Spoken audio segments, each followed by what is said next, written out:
राम राम खेडूत मित्रों नमस्कार केम छो मजामां मारू नाम छे हितेश पटेलिया અને આપણી YouTube ચેનલ છે ખેતી કા સાગર તળાજામાં આપ સૌ ખેડૂત મિત્રોનું હાર્દિક સ્વાગત છે। હવે ઘણા બધા ખેડૂત મિત્રો પૂછતા હતા કે હિતેશભાઈ કપાસમાં સૌથી વધારેમાં વધારે કઈ વેરાયટીમાં અથવા કેટલા સમય સુધી ઊભો રાખી તો એમાં ઉતારો સારો મળે। હવે આજે હું તમને કપાસની વેરાયટી વિશે પણ બતાવી દઉં અને આપણે ક્યારે વાવેતર કરવું જોઈએ, કઈ વેરાયટીનું વાવેતર કરવું જોઈએ અને જો માવઠા આપણને ન નડે તો ઉત્પાદન કેવું આવે તો આપણે આજના વિડીયોની મારી પાસે વાત કરીશું। એ પહેલા કહી દઈએ કે અમે જે વિડીયો બનાવીએ છીએ એ અમારા અનુભવ ઉપર બનાવીએ છીએ, અમારા આધારભૂત ઉપર બનાવીએ છીએ અને સારી મોળી એવી જમીન અને મોટો ખેડૂ નાનો ખેડૂ એની માવજત પ્રમાણે દેશી ખાતર હોય ન હોય એ પ્રમાણે અમે બનાવીએ છીએ અને અમારો લક્ષ્ય એવો છે કે 100 ખેડૂતોમાંથી 80% ખેડૂતોને સારા પરિણામ ચાહે દવા હોય, બિયારણ હોય કે ખાતર હોય એમાં એને મળવા જોઈએ। બિયારણ જો ખરાબ હોય તો તમારે એકને ખરાબ થયું હોય તો બીજાને પણ ખરાબ હોવું જોઈએ, ત્રીજાને ખરાબ હોવું જોઈએ, પણ આપણે એકને કદાચ ખરાબ થયું હોય તો બીજાને સારું થયું હોય તો આપણે એને ખરાબ કે સારું એવી વ્યાખ્યામાં આપણે ન મૂકી શકીએ। હવે આજના વિડીયોની વાત કરીએ કે ભાઈ અત્યારે 20 તારીખ થઈ ગઈ છે અને તમારે ઓરવીન વાવેતર કરવાનું છે અને દિવાળી અથવા દેવ દિવાળી સુધીમાં તમારે કપાસ કાઢી નાખવાનો છે, બરાબર છે। તો તમારે લેટ વેરાયટીની બહુ પસંદગી ન કરવી જોઈએ, બરાબર છે। અને જો સારી જમીન હોય થોડોક સમય સુધી તમારે વધારે એટલે કે દિવાળી પછી ખીવર સુધી જો ઊભી રાખવી હોય વેરાયટી કપાસની અને ઓરવીન વાવેતર કરવું હોય તો એમાં તમને સારા પરિણામો મળશે। તો એની તમને હું વાત કરું પણ એ વેરાયટી તમારે વાવણીમાં તો નહીં જ થાય કારણ કે વાવણીને હજી કમસે કમ 25 થી 30 દિવસની વાર છે અને લેટ વેરાયટી થઈ જાય અને લેટ વેરાયટી એટલે તમારે કે ખીવર પછી એટલે કે ઉતાણી સુધી તમે ઊભી રાખો તો તમને એમાં ઉત્પાદન મળે। તો આપણે એક એક વેરાયટીનું આપણે નામ લઈ અને એની આપણે વિસ્તૃત માહિતી આપીશું। એક આવશે નાથવાળાનું સંકેત, લેટ ફાલ આવે છે, બરાબર છે। આપણે એક વિડીયોમાં કહેવાય ગયું હતું કે ભાઈ આને કદાચ 80 દિવસે ધીમે ધીમે ફાલ આવવાનું શરૂ થઈ જાય પણ આપણને 12-15 ખેડૂત મિત્રો એવું કીધું કે હિતેશભાઈ 80 દિવસે નહીં ગમે એવી જમીનની માલપા 90 દિવસે આને ફ્લાવરિંગ આવવાનું શરૂ થાય એટલે કે તમે આને ઓરવીન વાવો અને દિવાળી સુધીની દેવ દિવાળી સુધીની ખીહર સુધી તમે આને ઊભો રાખો તો તમને આમાં 35 મણ 40 મણ સુધીનું ઉત્પાદન મળે અને આનું ઝીણવું એ મધ્યમ કદનું ઝીણવું થાય, બહુ મોટું ટબારેખું નહીં થાય। પાનાવાળાની સારી છે એટલે કપાસ લીલો ઠેડ સુધી રહી શકે એટલે કે તમે આને ઓરવીન વાવેતર કરો તો તમને મજા આવશે। કાળી જમીન હોય, દેશી ખાતર ભરેલું હોય અને હારો ખેડૂત હાંચવા માટે તૈયાર હોય તો એને માટે આ વેરાયટી વરદાન રૂપ છે। પણ દેશી ખાતર ન હોય, કાળી જમીન ન હોય અને આપણે ટાઈમે ઊભા ન રહે ક્યાંની માવજતમાં તો આ વેરાયટી આપણા માટે નકામી છે। બાકી વેરાયટી નાથ સંકેત સારી છે, બરાબર। પછી વાત કરીશું આપણે શેરાટ, તુલસીવાળાનું શેરાટ આવશે। ઓરવીન વાવેતર કરો, મધ્યમ કદનું ઝીણવું થશે, વીણવામાં સારું છે, બ્લાસ્ટિંગ એટલે કે ખુલે કપાસ એ પણ સારો છે, વ્હાઇટનેસ એટલે કે કપાસ સફેદ પણ સારો છે અને ઓરવીન વાવેતર કરો અને દેવ દિવાળી સુધી રાખો તો 20-22 મણ 25 મણ સુધી કપાસ નીકળે ખરો। પરંતુ તમારે બધામાં ખાતર પોતાની વ્યવસ્થા થોડીક રાખવાની અને દેશી ખાતર હોય શેરાટમાં પણ તો વધારે સારું પડશે, બરાબર છે। પછી એક આવશે ક્રિસ્ટલનું 75-76, ક્રિસ્ટલનું 75-76 જેમ વાત કરી આપણે સંકેતમાં હારી જમીન જોઈશે, જેમ વાત કરી શેરાટમાં હારી જમીન જોઈશે તો આમાં પણ સારી જમીન જોઈશે, બરાબર। અને 55 થી 60 દિવસે ફાલ આવવા મળશે એટલે કે તમે આનું ઓરવીન વાવેતર કરી શકો અને વાવણીમાં પણ તમે આનું વાવેતર કરી શકો અને દિવાળીથી દેવ દિવાળી સુધીમાં તમારે 20 મણની આસપાસનો ઉતારો તમને આવી રહે। 60 થી 65 દિવસે એને કમ્પ્લીટ ધીમે ધીમે ફાલ આવવા મળશે, બરાબર।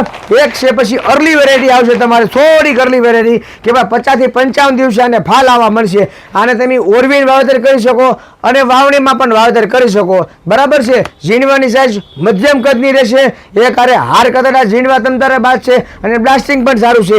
રોગ જીવાતની સામે ચૂસ્યાની સામે પણ આ વેરાયટી સારી એવી છે।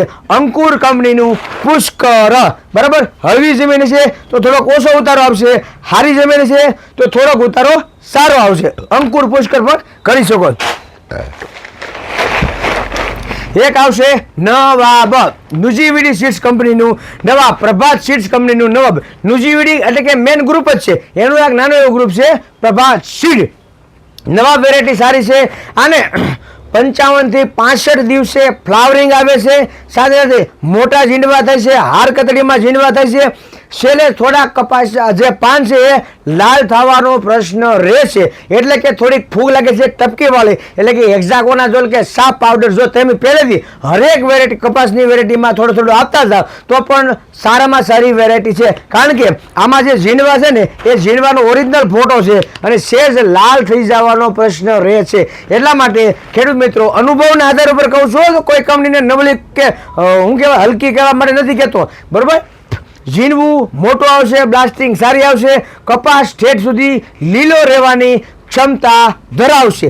ખાતર પાણી આપો એટલે ઓહો પાછો તમને કહો હાઈ ક્લાસ કપાસ ઊભો રહેશે, બરાબર. તો તમે નવા પણ વેરાયટી વાવી શકો છો. એક વેરાયટી આવશે સાગરવાળાનું મુંગટ.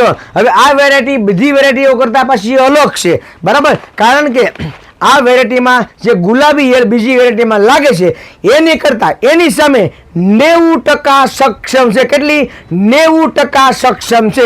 એટલે કે આપણે જે કપાસ વાવીએ અને આપણે કપાસ કદાચ આપણે ખીહર ઉપર ખેંચવો હોય તો પણ જેમાં ફાલ લાગેલો હોય એમાં તમને કહું 90% ગુલાબી ઈયળના ચાન્સીસ છે એ બધા ઓછા થઈ જશે. હવે ગયા વખતે ઘણા ખેડૂત મિત્રો કહેતા હતા કે ભાઈ આમાં 25% કપાસિયા તો હળવાઓ નીકળ્યા હતા. તમારો વિડીયો જોઈને મેં મુંગટ લીધું હતું, તિલક લીધું હતું, 300 લીધું હતું. તો તમે કપાસિયા કોઈ પણ કંપનીના લ્યો એમાં 450 ગ્રામ કપાસ આવે. કેટલો?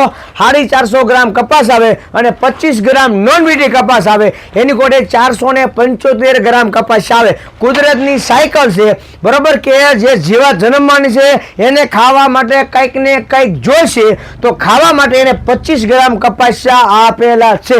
પહેલાં આપણે શેઢા તમતુકો રાખતા અને શેઢે ખડ થતું તો એમાં જીવાત રહેતી. પછી આપણી પાસે ઝાડવા હતા શેઢે પાળે, તો ઝાડવામાં તમને કોઈ થોડી હજી જીવાત રહેતી. અને ઝાડવા કાપી નાખ્યા, શેઢા છે એ બાળી દીધા અને ભાઈ ભાગ નોખા જાય એટલે તમે કોઈ જમીને ખેડી નાખી અને ના સીધા ખૂટા નાખી દીધા. ખડ થાય અને તરત તમને કોઈ આપણે તત્કાલીઓ મારી દઈએ ને એટલે કે ના બધું ચોખ્ખું થઈ જાય. તો જે જીવાત જન્મે છે એ જીવાતને ખાવા કંઈક તો જોવે ને. કુદરતી સાયકલને આપણે જે બ્રેક મારી દીધી છે, બ્લોક કરી દીધી છે, એનું પરિણામ આપણે વધારે પડતી આવતી જીવાતને હિસાબે છે. બને ત્યાં સુધી તમારે એવું કરવાનું નહીં, બરાબર છે. એટલા માટે 25 ગ્રામ કપાસિયા આની ભેગું તમને કોઈ નોન મીડીને આપશે. ચાહે તમે સંકેત કરો, શેરાટ કરો, નવાબ કરો, પુષ્કર કરો, 75 76 કરો, મુંગટ કરો, રાજા કરો, અજીત કરો, કોઈ પણ વેરાયટી કરો, બધામાં 25 ગ્રામ કપાસિયા અંદર આવશે, બરાબર. અને આ મુંગટ વેરાયટી છે અમે એવરેજ 20 મણથી માંડી અને 40 મણ સુધીના ઉતારા લીધેલા છે. કેટલા? 40 મણ સુધીના ઉતારા લીધેલા છે. કારણ કે આપણે મોટા ભાગે દિવાળીએ કપાસ કાઢીએ એટલા માટે નાખીએ છીએ કે દિવાળી ઉપર જે ફાલ આવ્યો હોય, નવો જે ફાલ આવ્યો હોય, વીકે 20 22 મણ 25 મણ કપાસ ઉતરી ગયા પછી જે ફાલ આવ્યો હોય એમાં ગુલાબી ઈયળ લગભગ બધા કપાસની માલી પર એટેક કરી જાય છે. પણ 5 એવી વેરાયટી છે જેમાં ગુલાબી ઈયળને આવવા માટે લોઢાના શેણા સાવવા પડે. એના હાડુભાઈના ઘરે જાય ને તો હાડુભાઈ બે આવે ને તોય લગભગ ઘડીકમાં ઘૂસતી નથી. એટલે સાગર મુંગટ તમે કરી શકો છો. આવશે રાજા. લાંબી મુદતનો કપાસ છે, બ્લાસ્ટિંગ સારું છે, સફેદ કપાસ સારો થાય છે, કપાસિયામાં વજન સારું આવે છે, વજનદાર કપાસ થાય છે, રૂનું પણ એનું માઇનોર વજન સારું એવું આવે છે. એટલે કે તમે આને ઓરવીન પણ કરી શકો અને વાવણીથી હોય એ સમય પણ કરી શકો છો. પરંતુ આ કપાસ દેવ દિવાળીની આસપાસ તમારે ખાલી થશે. વેરાયટી સારી છે, કરવા રાખી છે 100%. ન્યુજીવીડીનું પછી આવશે એક ન્યુજીવીડીનું ભક્તિ. આ પણ વેરાયટી સારી છે, મોટા ઝીંડવાની વેરાયટી છે, બરાબર. અને આ વેરાયટીને પણ તમે ઓરવીન કરી શકો છો અને વાવણીમાં પણ કરી શકો છો. 60 થી 65 દિવસે આને ફાલ આવશે અને સતત ઊભો રહેવાવાળી વેરાયટી છે. એટલે કમસે કમ જો તમે આને ખેર સુધી ઊભો રાખો તો આ વેરાયટી તમને વીઘે 30 મણની આસપાસ ઉત્પાદન આપે છે, બરાબર છે. બીજી એક આવશે સુપબ. આ આવશે ક્રિસ્ટલ કંપનીનું સુપર વેરાયટી આવશે, મોટા જીનવાની આવશે. આમાં પાનાવળ ઝાઝી આવશે, પાનાવળ ઝાઝી આવશે. છોડવા પહેલાં તમને કોઈ સીધા વધી ગયા ને એવું લાગશે, પછી એમાં ધીમે ધીમે ફાલ બેસે, કારણ કે 65 થી 75 દિવસે ફાલ બેહવાની શરૂઆત થશે. અને આ પણ વેરાયટી જબરજસ્ત છે, જોરદાર છે, કરવા રેખી છે, પણ બોલગા 2 ટેકનોલોજીમાં છે. બરોબર, ક્રિસ્ટલનું સુપર.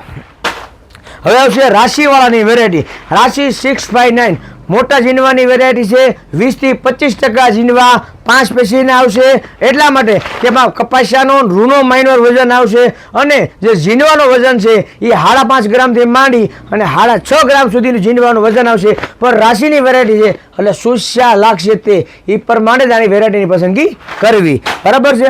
એક આવશે રાશિ નિયો, ઘટાદાર છોડ, સારી એવી પાનાવળ, પણ રાશિની વેરાયટી છે એટલે થોડીક ચૂસ્યા તો લાગશે. એટલે વેરાયટી સારી છે, કરવા રેખી છે, સારો ખેડૂત હોય, સારી માવજત આપતો હોય, ટાઈમે દવા છાંટતો હોય તો એને માટે પણ આ વેરાયટી સારી છે.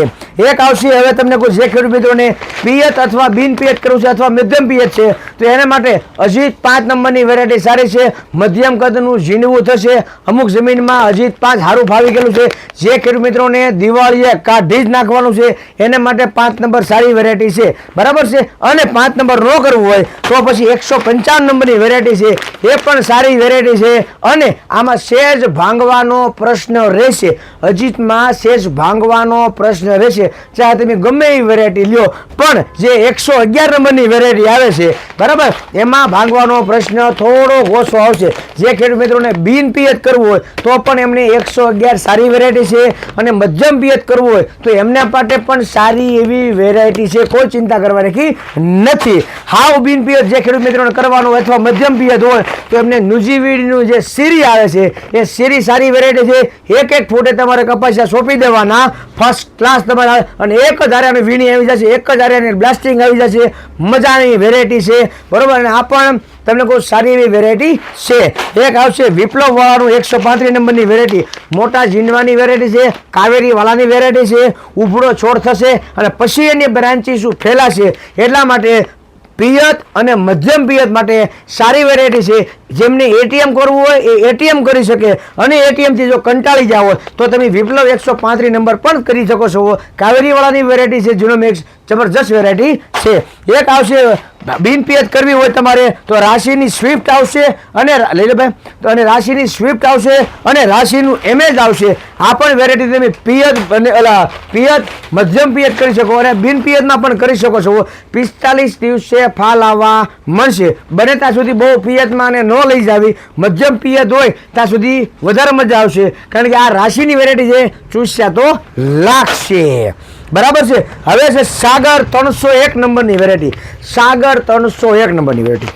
ગયા વર્ષે આપણે આના ઘણા બધા વિડીયો મૂક્યા, ઘણા બધા રિવ્યૂ મૂક્યા આપણે, અને આ વેરાયટી 301 ને આપણે ઉતાહણી સુધી આપણે રાખેલી છે. 40-45 મણ સુધી કપાસ આપણે લીધેલો છે, અને સારામાં સારી વેરાયટી થઈ છે. ઘણા બધા ખેડૂત મિત્રોને વેરાયટી ખરાબ થઈ છે, અને ઘણા બધા ખેડૂત મિત્રોએ 900 રૂપિયા સરકારી ભાવ હતો તો એમને 700, 750 કે 800 રૂપિયામાં કપાસની વેરાયટી લીધી. અને બધા તમને કહું જે ઓલું નકલ બિયારણ કહેવાય ને એની વ્યાખ્યામાં આવી ગયા. બરોબર. કારણ કે બધા બિયારણ તમને કહું એને ઘરે ઘરે આપી ગયા, પાકા બિલ વગર આપી ગયા. મેં પહેલાં પણ કીધું, અત્યારે પણ કહું છું, જે કપાસ સરકારી ભાવે તમને વેચાતો હોય, માનો કે 900 રૂપિયાનો ભાવ સરકારી હોય અને તમારે 100 પડીકા લેવા હોય 90,000 રૂપિયા થાય, તમે એમ કહો કે આના વ્યાજબી લેજો, અને એ એમ કહે કે 90,000ની જગ્યાએ મને તમે 88,000 આપો અને છેલ્લા બાધો 85,000માં જો આપી દે તો નાથી પગથિયું ઉતરી જાવ. કારણ કે અવડા મોટા કંપનીના કોઈ પણ વેરાયટીમાં નફા હોય નહીં. આમાં તમે ફસાવો છો, હું નહીં. આ વેરાયટી સારી છે, અને પિંક બોલ એટલે કે ગુલાબી એલની સામે પણ સારી એવી સક્ષમ વેરાયટી છે. અત્યારની કાઠું કાઢી ગયેલી વેરાયટી હોય, અને આપણે આના ઘણા બધા વિડીયો મૂકેલા હતા કે ભાઈ 40 મણ, 42 મણ, 45 મણ, 48 મણ સુધીના વિડીયો, ખેડૂતોના વિડીયો આપણે મૂકેલા છે, ખેડૂતોના વિડીયો. બરાબર. ઓરવીન વાવેતર કરવું છે, અને પછી તમને કહું એમાં દિવાળી સુધી રાખેલ છે. દિવાળીમાં નવો ફાલ આવ્યો, વળી પાછો રાખ્યો તમને કહું, એટલે એને પાછો ખેર ઉપર સારો ફાલ આવી ગયો, અને પછી ઉતાવળી પછી તમને કહું એને મહિના સુધી કપાસ રાખ્યો તો આ કપાસ વેરાયટી ઊભી રહેવાવાળી છે, અને એમાં સારા પરિણામો મળ્યા. મેજિક બોલમાં પણ સારા પરિણામો મળ્યા અને હેપીમાં પણ સારા પરિણામો મળેલા છે. હેરોનિકા સીડ્સ કંપનીનું બિયારણ છે. અત્યારે 20 તારીખ થઈ છે અને જો અહીંયા કપાસિયા તમને બતાવી છે આપણે ચીંડવા, બરોબર, ઊભા થાય બતાવે ને, બરોબર. જો આ આપણે નવો કપાસ બનાવેલો હતો અને અત્યારે એની વીણી ચાલુ થઈ ગઈ, 2 વખત વીણાઈ ગયો છે, બરાબર છે. અને આપણે અહીંયા ઝીંડવા તમને કોઈ લાવીને મૂક્યા છે. ઉનાળુ આપણે કપાસ બતાવ્યો હતો, બરાબર. એ જ વેરાયટી આપણે અહીંયા મોટા ટબ્બા ઝીંડવાવાળી વેરાયટી છે અને અત્યારના સમયમાં કાઠું કાઢી ગયેલી વેરાયટી છે. તો આ વેરાયટી તમારે કરવી જોઈએ, નજીકના વિસ્તારમાં મળે લઈ લેજો, કારણ કે આ પણ વેરાયટી ગુલાબી ઈયળની સામે બહુ સારી એવી સક્ષમ વેરાયટી છે. એક આવશે તમારે સાગર લક્ષ્મીનું તિલક નામની વેરાયટી, બરાબર. પિયત, મધ્યમ પિયત અને બિન પિયત 3 રીતે થશે. દિવાળી પર કાઢી નાખવું હોય, દેવ દિવાળીએ કાઢી નાખવું હોય, ખીરે કાઢી નાખવું હોય કે પછી તમારે ઉતાણીએ કાઢી નાખવું હોય તો પણ સારું ઉત્પાદન દેવાવાળી વેરાયટી છે. ઓછા ખર્ચે સારું ઉત્પાદન આવશે, ઓછી પાનાવર થશે, મોટું ઝીંડવું થશે અને આ પણ ગુલાબી ઈયળની સામે સારી એવી સક્ષમ છે, બરાબર. જામનગર, કાલાવાડની બધો વિસ્તાર છે એ વિસ્તારમાં વેરાયટી સારી થાય છે. મોરબીના ઘણા બધા વિસ્તારની માલિપા આપણે શું કહેવાય, મોરબીના આસપાસના જે તાલુકામાં પણ આ વેરાયટી સારી એવી પ્રચલિત છે. રાજકોટના અમુક ભાગની માલિપા સારી એવી વેરાયટી હાલે છે અને ગઢડા બોટાદના વિસ્તારની માલિપા પણ આ સારી એવી વેરાયટી હાલે છે. અરવલ્લી જિલ્લાની માલિપા પણ આ સારી એવી વેરાયટી હાલે છે. ઓરવીન વાવેતર કરો તો પણ થાય છે અને વરસાદ જો હોય તારે પણ કરો તો પણ વેરાયટી થાય છે. બીજા નંબરમાં ખાસ ખેડૂત મિત્રો મારે તમને કહેવાનું એ છે કે મારી નમ્ર અપીલ છે કે માઇકોરાજા, સલ્ફર અને ઝીંક આ વર્ષે ખાતર મળવાનું નથી, પણ માઇકોરાજા, સલ્ફર અને ઝીંક જો તમે પાયામાં આપો અને પછી પાળા બાંધતી વખતે આપો તો તમને સારામાં સારા પરિણામો મળશે. તો અત્યાર સુધી માઇકોરાજા જે કાંઈ આવતા હતા એ માઇકોરાજા આવતા હતા, સાદું માઇકોરાજા આવતું હતું, પછી સુપર માઇકોરાજા આપ્યું, માઇકોરાજા બેક્ટેરિયાવાળું વામ આપ્યું અને હવે જે માઇકોરાજા આવી ગયું છે એ જે માઇકોરાજા છે એ પાવરફુલ માઇકોરાજા છે. કારણ કે અત્યાર સુધી જે કાંઈ માઇકોરાજા આપણે આપ્યું એ 16 ગુઠાના વીઘા પ્રમાણે પહેલાં 3 કિલો આપતા, પછી 2.5 કિલો આવ્યા ને હવે 2 કિલો આવ્યા હતા. હવે આ પાવરફુલ માઇકોરાજા આવી ગયું છે 16 ગુઠાના વીઘા પ્રમાણે વીઘે કિલો અને 40 ગુઠા જમીન, 1 એકર જમીનની માલિપા આ 2.5 કિલોની થેલી 600 રૂપિયાની આવે, બરોબર. પાવરફુલ માઇકોરાજા છે. એક વખત તમે તમારા કોઈ પણ પાકની માલિપા આપી દો એટલે 60 થી 65 દિવસ સુધી તમારા પાકના મૂળિયા વધારે જ જાય અને જેટલા મૂળ વધશે એટલું જમીનની આરે છોડવો સકળાઈ રહેશે, તણાઈ રહે. જેમ ખીલા ધરબી દીધા હોય એમ ખીલા ધરબી દેશે. મૂળિયા સારા હોય તો છોડવો ઘડીકમાં સુકાયની લાલ ન થાય અને જમીનમાં જે કાંઈ પોષક તત્વો પડ્યા છે એ બધા પોષક તત્વો એમને મળી રહે, બરાબર છે. વિડીયો ઘણો લાંબો થઈ ગયો છે, લગભગ 15 મિનિટનો થઈ ગયો છે ભાઈ, બરોબર. તો 17 મિનિટનો વિડીયો થઈ ગયો છે. નામ ઘણા બધા ખેડૂત મિત્રોના બોલવાના બાકી છે પણ આપણે નેક્સ્ટ વિડીયોમાં નામ આપણે બોલીશું. અને હવે મારોય તમને કોઈ હાથ બેસી ગયો છે પણ બિયારણની મેં સારી જે વેરાયટી બતાવી છે તમને કે ભાઈ 301 કરો, મુંગટ કરો, મેજિક બોલ કરો, હેપી કરો, આ બધી વેરાયટીઓ સારી છે, કરવા રાખી છે અને તમારા નજીકના વિસ્તારમાં લો, કારણ કે આમાં ગુલાબી ઈયળની સામે સારી એવી ટક્કર ઝીલે એવી વેરાયટી છે. નવો વિડીયો ન આવે ત્યાં સુધી રજા આપો. રામ રામ. જય જવાન, જય કિસાન.